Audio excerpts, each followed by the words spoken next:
Have you ever wondered how a small city-state on the Italian peninsula came to dominate much of the known world? Today, we delve into the story of the Roman Empire. Our journey begins in the mists of legend, around 753 years before Christ, with the mythical tale of Romulus and Remus. These twin brothers, abandoned at birth and raised by a she-wolf, would go on to lay the foundations of a city that would become the heart of a vast empire, Rome. But Rome wasn't built in a day, nor did it rise to prominence overnight. It was a slow, calculated expansion, marked by a series of military campaigns and conquests. Under the guidance of fierce leaders like Julius Caesar, Rome began to stretch its influence across the Italian peninsula. Caesar's audacious conquest of Gaul, his crossing of the Rubicon, and his eventual ascension to dictator for life were all pivotal moments in Rome's relentless expansion. Yet Julius Caesar was not the only architect of Rome's vast empire. His adopted heir, Octavian, later known as Augustus, would take the reins of power after a brutal civil war. Augustus ushered in a new era of peace and prosperity, known as the Pax Romana, or Roman peace. But his reign was also marked by further expansion of the empire. He annexed Egypt, Dalmatia, Pannonia, and parts of Germania, and established secure borders along the Rhine and Danube rivers. These conquests weren't without their challenges. Rome faced fierce resistance from the tribes of Germania, the Parthians in the east, and the Britons in the far north. Yet through a combination of military might, political savvy, and the promise of Roman citizenship, the empire continued to grow. As we've seen, the Roman Empire was built on the courage and ambition of its leaders. But what happens when an empire reaches its zenith? The story of Rome is not just one of rise and expansion, but also of crisis, decline, and fall. Stay tuned as we delve into the next chapter of Rome's captivating saga. The Roman Empire at its peak was a beacon of civilization. Yet behind the grandeur, the seeds of decline were being sown. This period, known as Pax Romana, was a golden age of peace and prosperity, lasting from 117 AD to 284 AD. It was a time when Rome reached the zenith of its cultural and territorial influence, a period when the sun never set on the Roman world. However, even in this epoch of unparalleled tranquility, the empire was not without its problems. Behind the facade of unity, the empire was riddled with internal intrigues and political divisions. Emperors rose and fell, often meeting violent ends, and each change in leadership brought its own set of challenges. The balance between the ruling class and the common people became increasingly tenuous. Discontent grew among the populace as the gap between the rich and the poor widened. The once mighty Roman legions, the bulwark of the empire, began to falter as they were stretched thin across vast frontiers. The economy, too, was under strain. A series of financial crises led to devaluation of the Roman currency, which in turn led to rampant inflation. The empire's vast size and complex administrative structure also made governance increasingly difficult and inefficient. These internal issues were compounded by external threats. The empire's borders were under constant pressure from barbarian tribes, and Rome's military might was slowly but surely waning. Yet despite these challenges, the Pax Romana was a time of great achievements. Literature, architecture, and law flourished. The Roman road system, aqueducts, and cities were marvels of engineering and organization. It was an era that left an indelible mark on the world. The Pax Romana was a golden age for the Roman Empire, but as we will see, the peace and prosperity were not to last. The fall of the Western Roman Empire was not a sudden event, but a slow process marked by a series of crises. This gradual decline began around AD 284. And while we often associate the term fall with a sudden collapse, the reality was more like a slow fade to darkness. First, let's talk about the barbarian invasions. Over time, the empire's vast borders became increasingly difficult to protect. External pressure from various barbarian tribes, including the Visigoths, Vandals, and Ostrogoths, began to weigh heavily on the empire's resources and defenses. One of the most significant blows was struck in the Battle of Adrianople in AD 378. Where the Visigoths won a decisive victory over the Roman army. This battle exposed the vulnerabilities of the Roman military and signaled a shift in power from the Romans to the barbarian invaders. Meanwhile, within the empire's borders, the rise of Germanic kingdoms posed another challenge.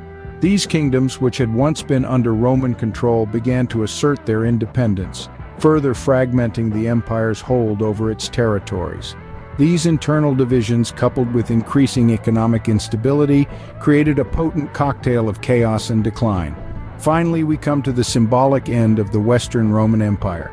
This came with the deposition of the last Roman emperor, Romulus Augustulus, in AD 476. A young boy of just 16, Romulus was overthrown by the Germanic king Odoacer, who declared himself the king of Italy. With this act, the grandeur of Rome's imperial past faded into the annals of history. But while the Western Roman Empire may have fallen, its spirit did not. The Eastern Roman Empire, also known as the Byzantine Empire, continued to thrive for another 1,000 years, preserving much of Rome's cultural and intellectual heritage. The fall of the Western Roman Empire marked the end of an era, but the story of Rome was far from over.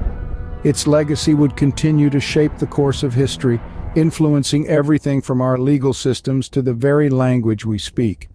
The sun had set on the Western Roman Empire, but Rome's influence was far from extinguished. Even in its fall, the Roman Empire left a lasting legacy that continues to shape the world we live in today. The echoes of its grandeur reverberate in the corners of modern Western politics, culture, and society, casting a long shadow over time that we still dwell within. Now let's delve into the realm of language. Latin, the tongue of ancient Rome, has not been silenced by the sands of time.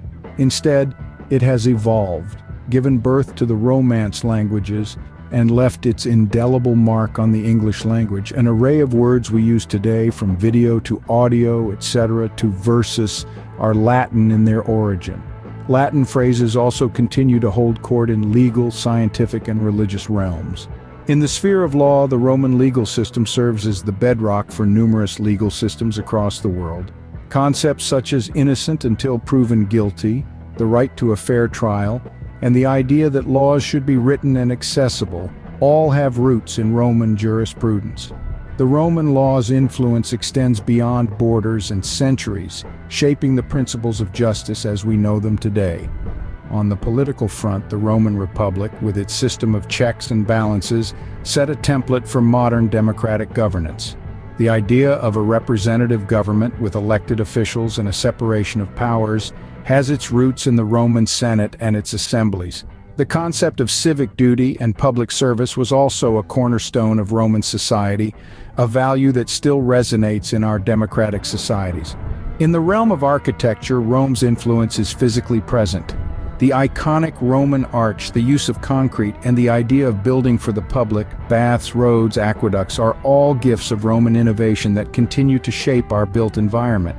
The legacy of Rome is a testament to its grandeur and influence, reminding us of an empire that once was. It is a narrative of endurance, of an empire's echoes in the corridors of time, etching its story onto the canvas of the present. As we stand among the ruins of the Roman Forum, we are reminded of the rise and fall of one of the greatest empires in history. From the legendary tale of Romulus and Remus, the brothers who are said to have founded Rome, to the relentless expansion under leaders like Julius Caesar and Augustus, the Roman Empire's story is one of ambition, power, and resilience. The Roman Empire was not just a military powerhouse, it was a civilization marked by advancements in law, politics, engineering, and culture, influencing generations long after its fall. The period of Pax Romana, a time of peace and prosperity, showcased the heights of human achievement, even as internal intrigues and political divisions began to creep in. The empire's grandeur, however, was not to last forever. The fall of the Roman Empire is as much a part of its story as its rise. The political, economic, and social crises that shook its foundations, the barbarian invasions, and the rise of Germanic kingdoms, all contributed to the eventual fall of the Western Roman Empire. Yet even in its decline, Rome's influence continued to echo throughout the ages. The Latin language, Roman law, and political institutions continue to shape our world today. The empire's architectural and engineering marvels still inspire awe, while its contributions to literature, philosophy, and the arts remain an integral part of our cultural fabric. The story of Rome, therefore, is not just a historical account, but a living legacy, The story of Rome is a tale of glory and tragedy, a testament to human ambition and the impermanence of empires. As we delve into history, we learn from its lessons and carry its legacy into the future. The Roman Empire may have fallen, but its spirit, encapsulated in the ruins of the Roman Forum, lives on, reminding us of the greatness that once was and the lessons we must never forget.